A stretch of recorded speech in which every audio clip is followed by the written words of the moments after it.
थके हैं कभी पैर ना कभी हिम्मत हारी है, जज्बा है कुछ कर दिखाने का, इसलिए सफर जारी है। नमस्कार, मैं वर्षा आप सभी का स्वागत करती हूँ आज की इस क्लास में। और आज के इस क्लास में हम पढ़ेंगे राजस्थान भूगोल पर एग्जाम की दृष्टि से आने वाले कुछ महत्वपूर्ण क्वेश्चन आंसर। तो चलिए आज की इस क्लास को स्टार्ट करते हैं और हमारी क्लास का पहला क्वेश्चन देखते हैं। तो आज का पहला क्वेश्चन है, थार मरुस्थल के संबंध में कौन से तथ्य सही नहीं है। देखिए, सबसे पहले तो इस नहीं को मार्क कर लेना, वरना गलत हो जाएगा क्वेश्चन। तो हमें बताना है कि कौन से तथ्य थार डेजर्ट के संबंध में सही है और कौन से तथ्य सही नहीं है।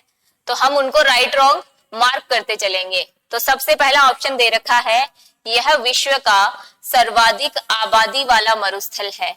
तो आप बताइए क्या ये ऑप्शन सही है। तो देखिए, ये डेफिनेट है कि थार डेजर्ट जो है वो विश्व के जितने भी मरुस्थल है उनमें सबसे ज्यादा घना बसा हुआ है। तो ये वाला ऑप्शन आपका क्या हो गया, सही हो गया। तो हम इसको राइट मार्क कर देते हैं। आगे पढ़ते हैं, यहाँ का ढाल उत्तर पश्चिम से दक्षिण पूर्व की ओर है। तो ये वाला ऑप्शन क्या सही है। तो देखिए, ये वाला ऑप्शन आपका गलत है, क्योंकि थार डेजर्ट की जो ढाल है वो उत्तर पश्चिम से दक्षिण पूर्व की ओर न होकर उत्तर पूर्व से दक्षिण पश्चिम की तरफ है। तो आपको याद रखना है उत्तर पूर्व से दक्षिण पश्चिम की तरफ। तो आपका ये वाला ऑप्शन क्या हो गया, गलत हो गया। आगे पढ़ते हैं, बबूल, फॉग, धोकड़ा यहाँ के प्रमुख वृक्ष हैं। तो बबूल, फोग, कैर ये सब तो पश्चिमी राजस्थान के हैं, लेकिन धोकड़ा जो है वो मुख्यतः करौली में पाया जाता है, यानी ये पूर्वी राजस्थान का है। तो ये वाला ऑप्शन भी अपना क्या हो गया, गलत हो गया। तो इसको भी हम रॉन्ग मार्क कर देते हैं भाई। आगे बढ़ते हैं, यहाँ की जलवायु शुष्क एवं अत्यधिक विषम है। तो ये वाला ऑप्शन बिल्कुल सही है। राजस्थान के थार डेजर्ट की जलवायु कैसी है, शुष्क और विषम टाइप की। ठीक है, तो ये वाला आपका सही हो गया। इसके आगे क्या दे रखा है, बाजरा, मोठ, ग्वार यहाँ की प्रमुख फसलें हैं। तो ये वाला ऑप्शन ये भी बिल्कुल सही है कि मोटा धान जो है वो सबसे ज्यादा पश्चिमी राजस्थान में उगाया जाता है। तो ये वाला ऑप्शन भी आपका सही हो गया। तो इसको भी हम राइट मार्क कर देते हैं। अब क्वेश्चन ने क्या पूछा था कि थार डेजर्ट के संबंध में कौन से तथ्य सही नहीं है। तो कौन कौन से सही नहीं है, सेकंड और थर्ड। अब हम ऑप्शंस में देखेंगे। तो ऑप्शन में ये रहा आपका ऑप्शन नंबर बी जो है वो आपके इस क्वेश्चन का राइट आंसर हो गया। तो अब नेक्स्ट क्वेश्चन की तरफ बढ़ते हैं। नेक्स्ट क्वेश्चन है, निम्न में से असंगत युग्म का चयन करें। इसने क्या पूछा है, असंगत युग्म, यानी कि जो करेक्ट मैच नहीं हो रहा। तो सबसे पहले हम देखते हैं जो मैच हो रहे हैं उनकी तरफ। बोराट का पठार, उदयपुर। तो ये बात बिल्कुल सही है। बोराट का पठार कहाँ है, उदयपुर में है। अब उदयपुर को और किस नाम से जाना जाता है, तो उदयपुर को किस नाम से जाना जाता है, झीलों की नगरी। तो आपका एक और क्वेश्चन यहाँ पे सॉल्व हो गया कि झीलों की नगरी कौन सी है, उदयपुर।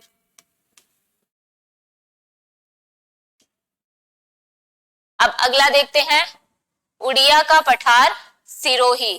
तो ये वाला ऑप्शन क्या सही है, तो ये वाला भी बिल्कुल सही है। उड़िया का पठार कहाँ है, सिरोही में है। अब उड़िया के पठार के संबंध में एक और चीज आप याद रख लीजिए, उड़िया का पठार राज्य का सबसे ऊंचा पठार है। क्या है, राज्य का सबसे ऊंचा पठार। तो ये वाली चीज आप याद रख लेना कि राज्य का सबसे ऊंचा पठार उड़िया का पठार है। और इसकी ऊंचाई कितनी है, तो इसकी ऊंचाई है 1360 मीटर। कितनी, 1360 मीटर। तो ये वाली चीज भी आप याद रख लेना। इसके आगे बढ़ते हैं, मेहता का पठार राजसमंद में और ऊपरमाल का पठार भीलवाड़ा में। अब इन दोनों में से एक कौन सा सही है, तो इनमें से सही है ऊपरमाल का पठार। ऊपर माल का पठार कहाँ पर है? भीलवाड़ा में। तो अब मैसा का पठार कहाँ है? तो मैसा का पठार कहाँ है? मैसा का पठार राजसमंद में न होकर चित्तौड़गढ़ में है। कहाँ है? चित्तौड़गढ़ में। तो ये वाला आप याद रख लेना, मैसा का पठार चित्तौड़गढ़ में है। अब चित्तौड़गढ़ में और क्या है जो हम याद रख सकते हैं? तो चित्तौड़गढ़ में सबसे बड़ा लिविंग फोर्ट है, ये भी आप याद रख लेना, सबसे बड़ा लिविंग फोर्ट चित्तौड़गढ़ में। और राजसमंद के बारे में और क्या जान सकते हैं? तो राजसमंद जो है वो महाराणा प्रताप की जन्मभूमि है। क्या है? महाराणा प्रताप की जन्मभूमि। इसके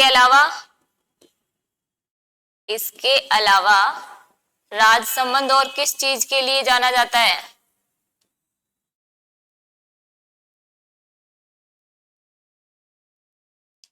तो देखिए, हल्दी घाटी का जो युद्ध हुआ था वो भी यही हुआ था।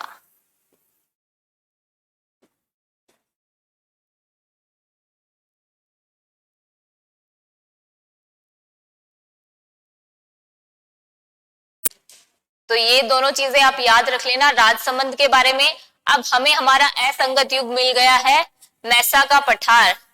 तो मैसा का पठार राजसमंद में न होकर चित्तौड़गढ़ में है और सबसे बड़ा लिविंग फोर्ट भी चित्तौड़गढ़ में है। इसके आगे देखते हैं, अक्षांशीय स्थिति के अनुसार राजस्थान के कौन से जिले उष्ण कटिबंधीय क्षेत्र में स्थित हैं? यानी कि क्वेश्चन ने पूछा है कि राजस्थान के कौन से जिले उष्ण कटिबंध में आते हैं। तो हम सभी जानते हैं कर्क रेखा के जो एरिया होते हैं उन सबको क्या बोलते हैं? उष्ण कटिबंधीय क्षेत्र में आने वाले। तो यहाँ पे कर्क रेखा कहाँ से गुजरती है? कर्क रेखा गुजरती है बांसवाड़ा से। ठीक है, तो हमारे क्वेश्चन का आंसर क्या हो गया? बांसवाड़ा। लेकिन एक और क्वेश्चन यहाँ पर क्या बनता है कि ये जो बाकी के जिले बच गए वो कौन से कटिबंधीय क्षेत्र में आते हैं? तो देखिए, बांसवाड़ा के अलावा जो भी है उदयपुर, डूंगरपुर, प्रतापगढ़, चित्तौड़गढ़ और कोटा, ये सभी जिले उपोष्ण कटिबंध में आते हैं। कौन से में आते हैं? उपोष्ण कटिबंध में। और उपोष्ण कटिबंध कहाँ होता है? तो जहां पर भी उष्ण कटिबंध और शीतोष्ण कटिबंध मिलते हैं उस क्षेत्र को उपोष्ण कटिबंध बोला जाता है। ठीक है, तो ये वाला क्वेश्चन भी आपका हो गया। तो अब नेक्स्ट क्वेश्चन की तरफ बढ़ते हैं। राजस्थान में कुबड़ पट्टी स्थित है। लोकेशन दे रखी है अलवर, भरतपुर, कोटा, बूंदी, राजसमंद, उदयपुर, नागौर, अजमेर। तो भाई इन्होंने पूछा है कि कुबड़ पट्टी कहाँ है। तो सबसे पहले तो ये जानते हैं कि कुबड़ पट्टी किस क्षेत्र को बोला जाता है। तो जिस क्षेत्र में फ्लोराइड की अधिक मात्रा है और उस फ्लोराइड के अधिक मात्रा में होने के कारण वहां के लोगों की पीठ में झुकाव और दांत पीले होना, यानी कि पीठ में उनके कुबड़ आने की वजह से क्या बोला गया इस क्षेत्र को? कुबड़ पट्टी। एक और नाम से भी इसको जाना जाता है, वो है बांका पट्टी। क्या नाम है? बांका पट्टी।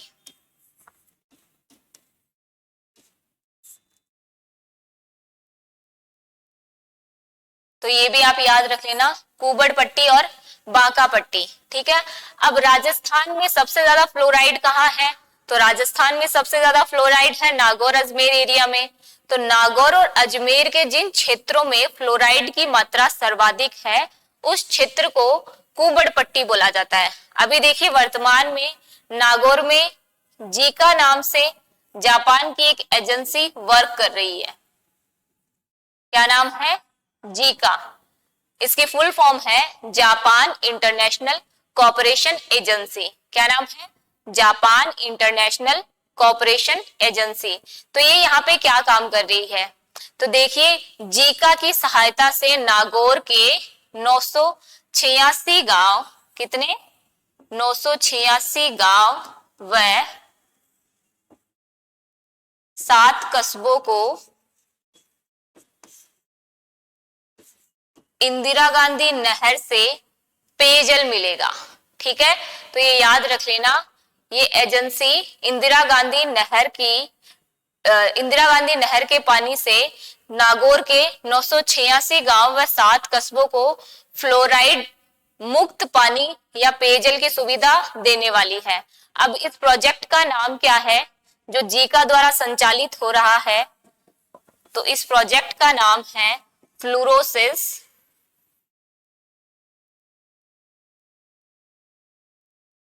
मिटिगेशन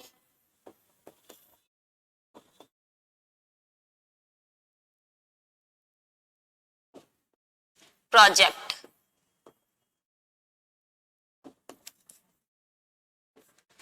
ठीक है, तो इसका प्रोजेक्ट आपको पता चल गया, फ्लोरोसिस मिटिगेशन प्रोजेक्ट, जिसके तहत इंदिरा गांधी नहर से नागौर के 986 गांव और 7 कस्बों को पेयजल मिलने वाला है। ठीक है, अब अगले क्वेश्चन की तरफ बढ़ते हैं। तो अगला क्वेश्चन है, राजस्थान के किस जिले में सूर्य की किरणों का तिरछापन सर्वाधिक होता है? क्या पूछा है? सूर्य की किरणों का तिरछापन। अभी तक हम पढ़ते हैं कि सूर्य की जो किरणें हैं वो कर्क रेखा पर लंबवत गिरती है, यानी कर्क रेखा आपकी हो गई भाई ये 23.5 डिग्री नॉर्थ। ठीक है, यहां पर सूर्य की किरणें लंबवत गिरती है, तो अब तिरछी कहाँ गिरेगी? यानी कि जो भी इससे दूर होगा, यानी कर्क रेखा से जब हम ध्रुवों की तरफ जाते हैं तो सूर्य की किरणों का तिरछापन भी बढ़ता जाता है। अब कर्क रेखा कहाँ है? राजस्थान में कहां से होकर गुजरती है? तो बांसवाड़ा से होकर गुजरती है। तो अगर आपको राजस्थान का मैप याद है तो आप इन जिलों में से आराम से देख सकते हैं कि भाई कौन सा जिला जो है वो बांसवाड़ा से सबसे ज्यादा दूर है। तो देखिए यहाँ पर बांसवाड़ा से जो सबसे ज्यादा दूर है वो है श्री गंगानगर। हम सभी जानते हैं राजस्थान के मैप में श्री गंगानगर सबसे ऊपर की तरफ आता है और बांसवाड़ा नीचे की तरफ आता है, तो सबसे ज्यादा दूर कौन सा हो गया? श्री गंगानगर। तो सूर्य की किरणों का सबसे ज्यादा तिरछापन कहाँ देखा जाएगा? श्री गंगानगर में। ठीक है, अब अगले क्वेश्चन की तरफ बढ़ते हैं हम। अगला क्वेश्चन है, राजस्थान के क्षेत्रफल का कितना भूभाग रेगिस्तानी क्षेत्र है? क्या पूछा है कि राजस्थान के कुल क्षेत्रफल का कितना भूभाग डेजर्ट है या रेगिस्तानी है? तो राजस्थान का टोटल भूभाग 100% मान लेते हैं हम, और उसमें आपको भी पता है कि राजस्थान को 4 भौतिक विभागों में बांटा गया है। हम सभी जानते हैं जिसमें सबसे बड़ा जो भूभाग मिला हुआ है वो किसको मिला हुआ है? रेगिस्तान को, यानी पश्चिमी रेगिस्तान जो है, थार डेजर्ट जो है, उसने राजस्थान का सबसे ज्यादा बड़ा एरिया कवर कर रखा है। तो ये कितना प्रतिशत एरिया इसने कवर कर रखा है? तो इसने कर रखा है 61.11%, यानी लगभग 2/3। तो लगभग 2/3 भूभाग पर रेगिस्तान है। तो आपका ऑप्शन नंबर सी जो है इस क्वेश्चन के लिए बिल्कुल सही है।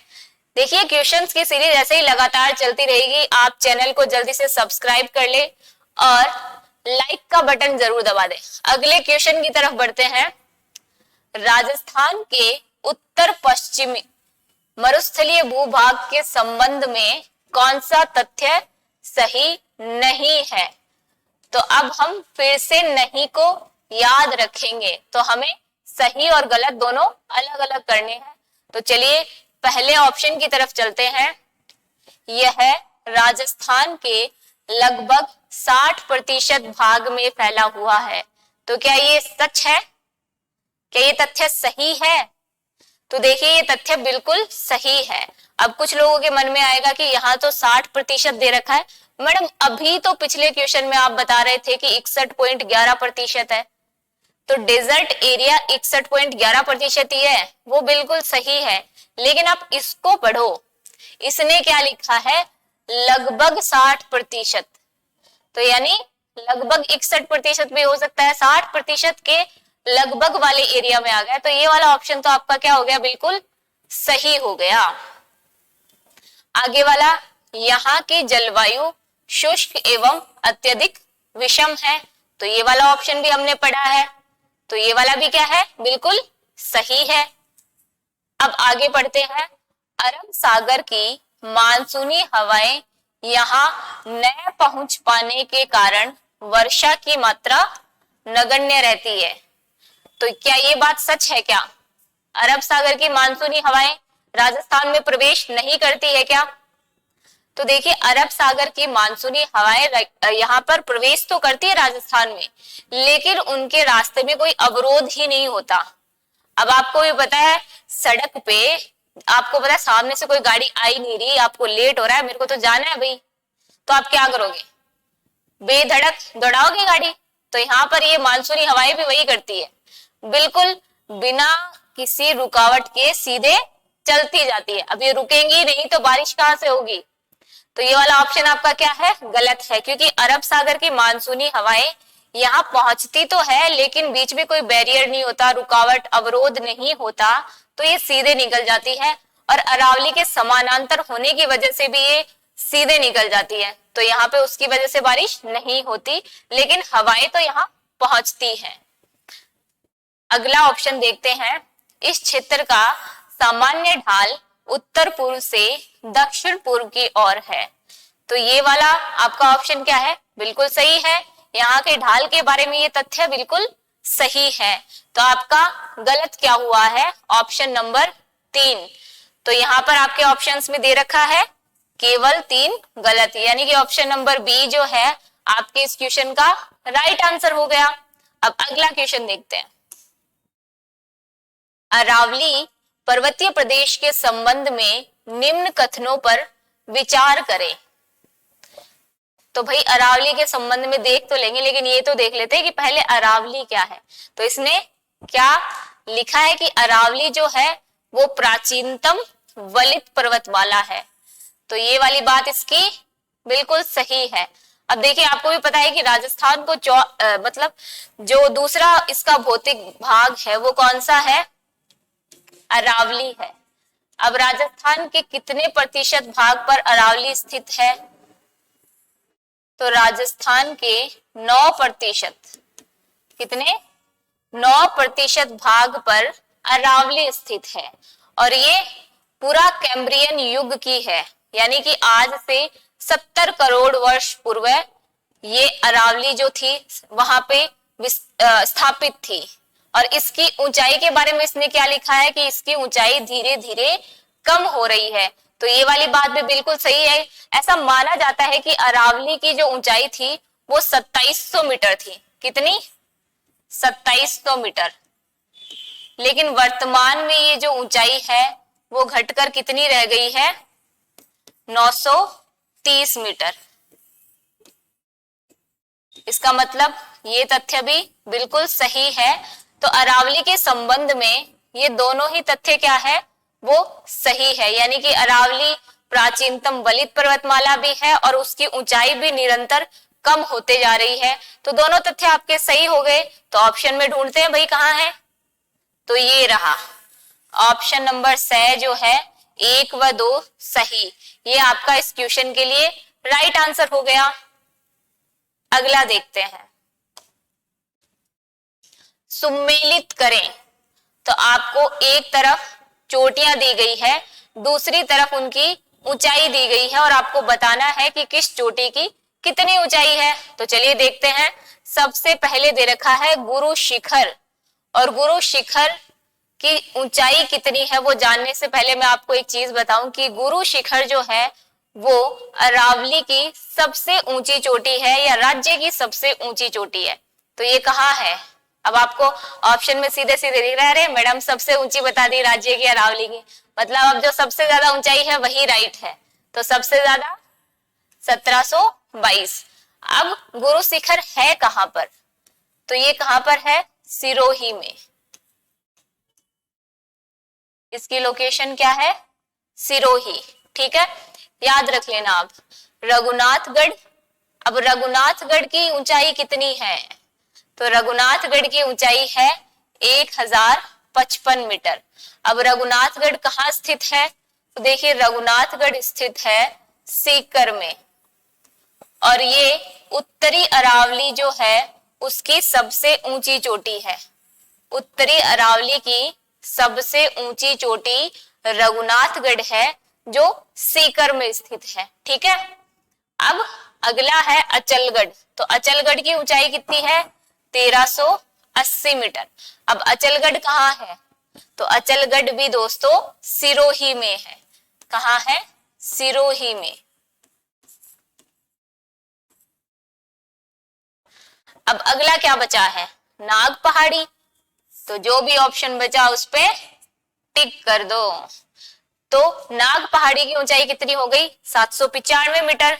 अब नाग पहाड़ी से एक और चीज याद रख लेना कि नाग पहाड़ी अजमेर में है और नाग पहाड़ी से ही लूनी नदी का उद्गम होता है। कौन सी का? लूनी नदी का।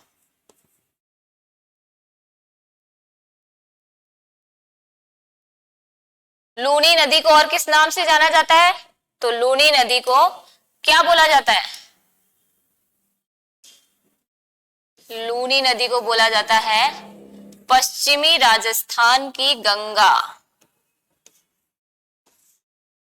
तो आप ये क्वेश्चन याद रख लेना कि पश्चिमी राजस्थान की गंगा किस नदी को कहा गया है? तो लूनी नदी को पश्चिमी राजस्थान की गंगा कहा गया है। तो चलिए ऑप्शंस देखते हैं अपने। 1 3 2 4 कहां पर है? 1 3 2 4। तो ऑप्शन नंबर बी जो है आपके इस क्वेश्चन का राइट आंसर हो गया। अब बढ़ते हैं अपने अगले क्वेश्चन की तरफ। निम्न चोटियों को आरोही क्रम में लिखिए। तो आरोही क्रम में इनका सही कूट क्या है वो हमें बताना है। तो सबसे पहले देखते हैं टॉडगढ़, बैराज, बबाई, नाहरगढ़। तो सब में यही दे रखा है। अब इन चारों में से हम देख लेते हैं कि भाई किसकी ऊंचाई कितनी है। तो देखिए टॉडगढ़ जो है उसकी ऊंचाई कितनी है? 972। अब बैराज की ऊंचाई कितनी है? तो बैराज की हो गई 792। बबाई की कितनी है? तो बबाई की हो गई आपके 780। नाहरगढ़ की कितनी है? तो नाहरगढ़ की आपकी हो गई 599। तो आपको पता चल गया किसकी ऊंचाई कितनी है, यानी पहला ऑप्शन देखा और पहला ही ऑप्शन सही। तो आपके इस क्वेश्चन के लिए राइट आंसर हो गया ए। अब देखिए नाहरगढ़ जो है यहाँ दूसरा बायोलॉजिकल पार्क बना है। तो ये भी चीज आप याद रख लेना कि दूसरा बायोलॉजिकल पार्क राजस्थान का कहाँ स्थित है? नाहरगढ़ में। और नाहरगढ़ कहाँ है? जयपुर में। ठीक है, अगले क्वेश्चन की तरफ बढ़ते हैं। लाठी श्रृंखला क्या है? खनिज पट्टी, भूगर्भिक जल पट्टी, जीवाश्म, वन्य जीव श्रृंखला। तो लाठी श्रृंखला क्या है? तो आपने नाम सुना होगा काजरी का। जोधपुर की एक संस्था है काजरी। कहाँ की? जोधपुर की। कौन सी संस्था है? काजरी। इसकी स्थापना कब हुई थी? तो इसकी स्थापना हुई थी 1959 में और इसी ने लाठी श्रृंखला की खोज करी थी। कब? 2007 में। कहाँ करी थी? जैसलमेर के पोखरण में।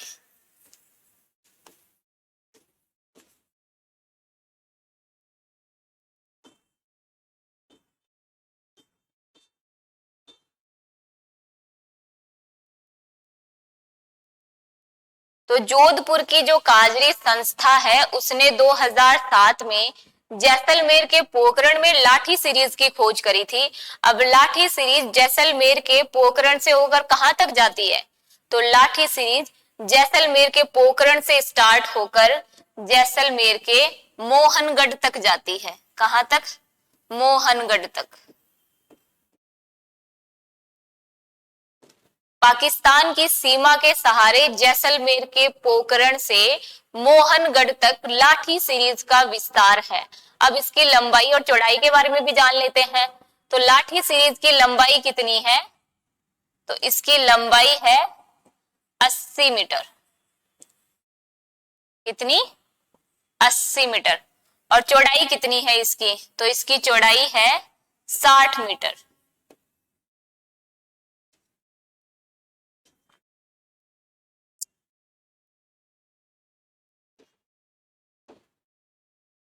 तो जोधपुर की काजरी संस्था ने 80 मीटर लंबी और 60 मीटर चौड़ी लाठी सीरीज की 2007 में खोज की थी। यहाँ प्राकृतिक मीठे जल का स्रोत है। तो लाठी सीरीज जो है वो प्राकृतिक मीठे जल का स्रोत है और एक भूगर्भिक जल पट्टी है। क्या है? भूगर्भिक जल पट्टी। तो लाठी सीरीज के बारे में आपके सारे डाउट क्लियर हो गए कि कहाँ से आई है, किसने खोज करी, कहाँ पर स्थित है और क्या इसकी विशेषता है। इसके अलावा भी इसकी एक विशेषता है, वो भी आप याद रख लेना कि यहाँ पर सेवण घास पाई जाती है। कौन सी? सेवण।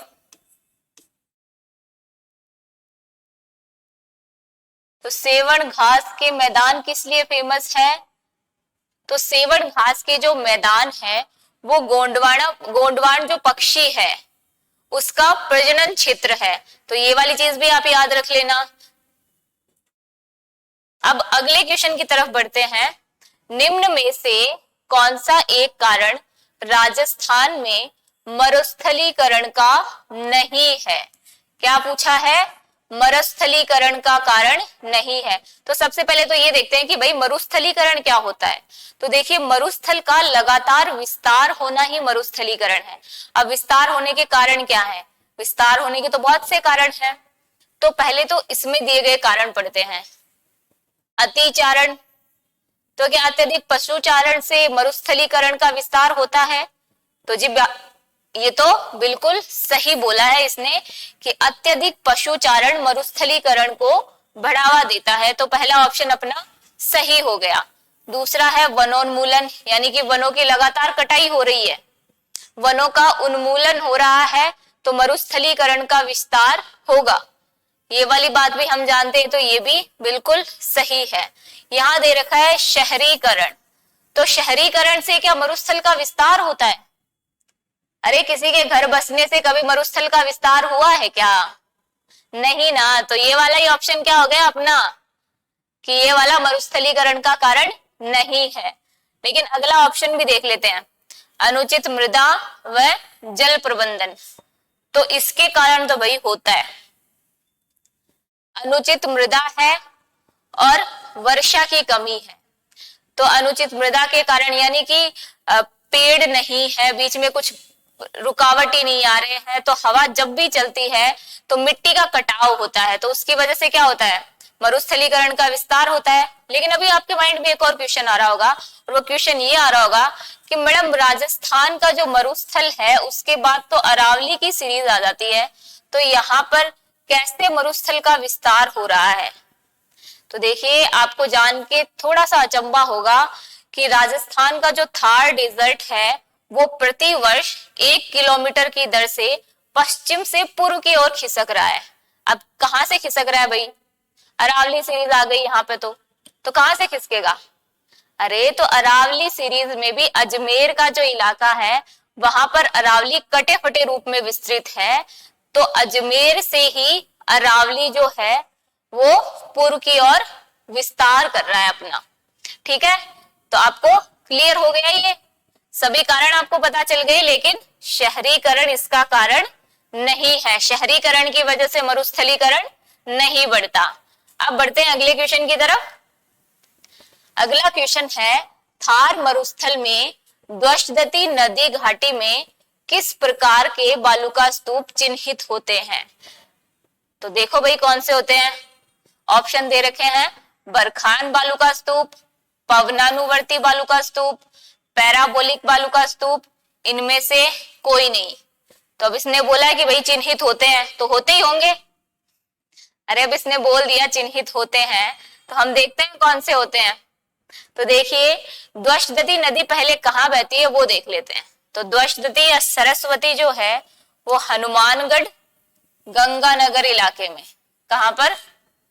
हनुमानगढ़ वह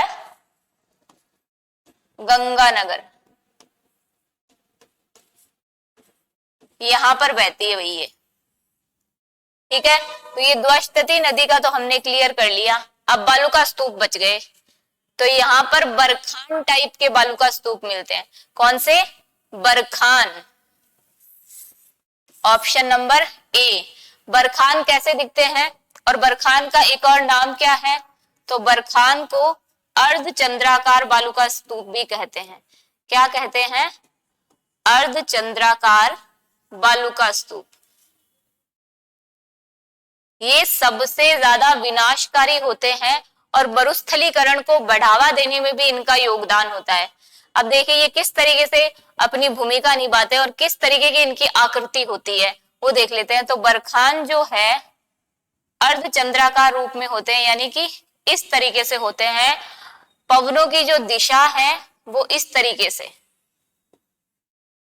यानी कि पवनों की दिशा के अनुरूप ही इनके ये जो कॉर्नर्स हैं ये नुकीले होते जाते हैं। ठीक है, यहां पर इस तरीके से पवनें आती हैं और इसका अर्धचंद्राकार रूप जो है वो विकसित होता जाता है। तो ये वाली चीज हम याद रख लेंगे कि बरखान किस तरीके के दिखते हैं। तो अब कभी भी आप किसी भी डेजर्ट एरिया में जाते हो तो आप ये चीज इजीली पहचान जाओगे कि भाई बरखान आपको दिख रहे हैं या नॉर्मल आपको कोई भी स्तूप दिख रहा है, तो उसमें विंड की डायरेक्शन अगर आपको फाइंड करनी है तो बरखान से आप फाइंड आउट कर सकते हैं कि पवनों की दिशा जो है वो अभी किस तरफ है। तो आप नॉर्मल जो बालू का स्तूप है उनको भी पहचान पाओगे और उनमें से बरखान टाइप के जो बालू का स्तूप है जो सबसे ज्यादा विनाशकारी होते हैं उनको भी पहचान सकते हो। अब इनकी ऊंचाई और लंबाई के बारे में बात करते हैं।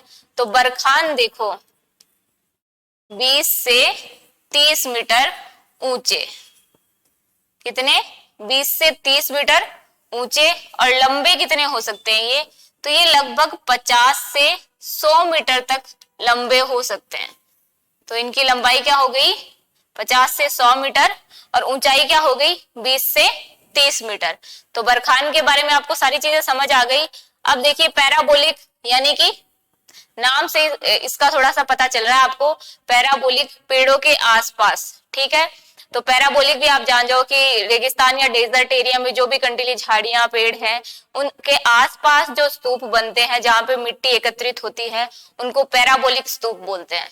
तो बरखान टाइप के बालू का स्तूप जो है द्वष्टती नदी घाटी के बालू का स्तूपों में चिन्हित होते हैं। ठीक है, अगला क्वेश्चन देख लेते हैं। विंध्यन कगार का विस्तार राजस्थान के जिस भाग में है वह है। सबसे पहले तो ये देखिए कि विंध्यन कगार कहाँ है। तो आप सभी जानते हैं राजस्थान के 4 भौतिक प्रदेश के बारे में। तो उनमें से दक्षिणी पूर्वी पठार जो है, कौन सा? दक्षिणी पूर्वी पठार।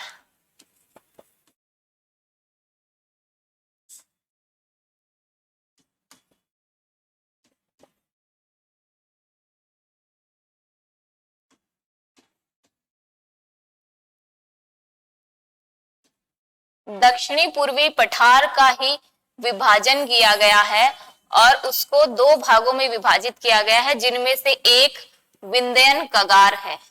क्या है? विंध्यन कगार। और दूसरा जो भाग है वो कौन सा है? दक्कन का पठारी भाग या दक्कन का पठार।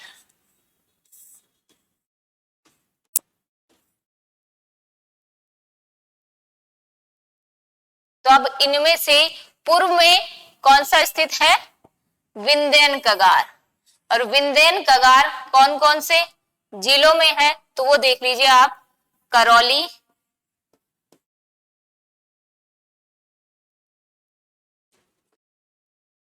धौलपुर,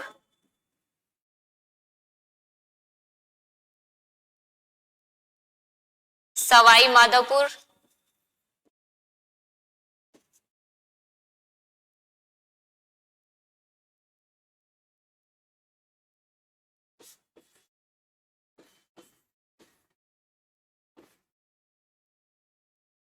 कोटा,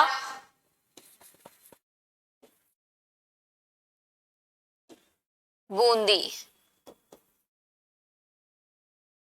ठीक है। अब विंध्यन कगार का मतलब क्या है? तो देखिए विंध्यन का मतलब है विंध्याचल, विंध्याचल पर्वत। ठीक है, विंध्यन का मतलब हो गया विंध्याचल पर्वत और कगार का मतलब हो गया किनारा, यानी कि विंध्याचल पर्वत के किनारे वाली जगह को क्या बोला गया है? विंध्यन कगार बोला गया है। और ये किस भाग में स्थित है? तो ये पूर्वी भाग में स्थित है। दक्षिणी पूर्वी पठार का ही विभाजन करके दक्कन का पठार और विंध्यन कगार दो अलग अलग थीम्स बनाई गई थी और उसमें से विंध्यन कगार उसके पूर्वी भाग में है। तो ये वाला क्वेश्चन आपका क्लियर हो गया। अब बढ़ते हैं अगले क्वेश्चन की तरफ। राजस्थान में अरावली श्रेणी की लगभग लंबाई है। इसने क्या पूछा है भाई? अरावली श्रेणी पूछी है। अब हमने पढ़ा है अरावली के बारे में, तो सबसे पहले तो ये देखते हैं कि अरावली स्टार्ट कहां से होती है और इसका एंड कहां होता है। तो गुजरात के पालनपुर से स्टार्ट होती है। कहां से? गुजरात के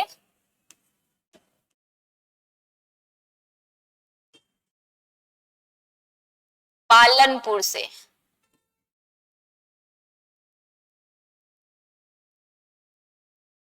कहां तक जाती है? गुजरात के पालनपुर से शुरू होकर अरावली श्रेणी जाती है दिल्ली के रायसीना तक। कहां पर? दिल्ली के रायसीना तक।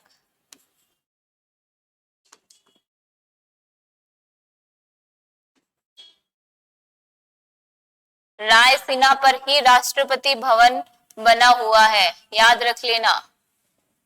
ठीक है, तो अरावली श्रेणी भी कहां से स्टार्ट होती है? गुजरात के पालनपुर से लेकर दिल्ली के रायसीना तक। अब अरावली की टोटल लंबाई के बारे में बात कर लेते तो अरावली की जो टोटल लंबाई है, यानी कि गुजरात से लेकर दिल्ली तक अरावली की जो टोटल लंबाई है वो कितनी है? 692 किलोमीटर। कितनी? 692 किलोमीटर। ठीक है, अब राजस्थान में अरावली की कितनी लंबाई है? क्वेश्चन में तो यही पूछा गया है। तो देखिए राजस्थान में अरावली की जो टोटल लंबाई है वो है 550 किलोमीटर। तो ये आप याद रख लेना, राजस्थान में अरावली की लंबाई है वो 550 किलोमीटर है।